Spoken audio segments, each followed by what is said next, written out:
हो. कोकणामध्ये गणेशोत्सव हा सर्वात महत्त्वाचा सण असतो आणि या वेळेला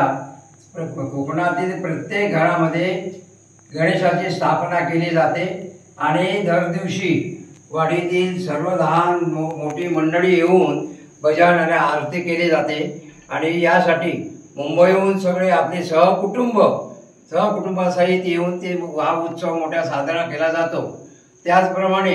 ते काही ठिकाणी गौरीचा मांड असतो, त्याला मांड म्हणतात आणि मांडच्या वेळेस तिथे सुद्धा गौरीची स्थापना करून गौरीची पूजा अर्चा केली जाते आणि आरती आणि भजन या दोन्ही गोष्टी केल्या जातात आणि मोठ्या उत्साहाने सगळे लहान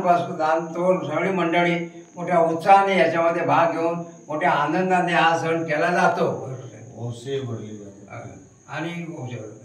आणि गौरीचे ओवसे भरले सुद्धा जातात असं म्हणतात.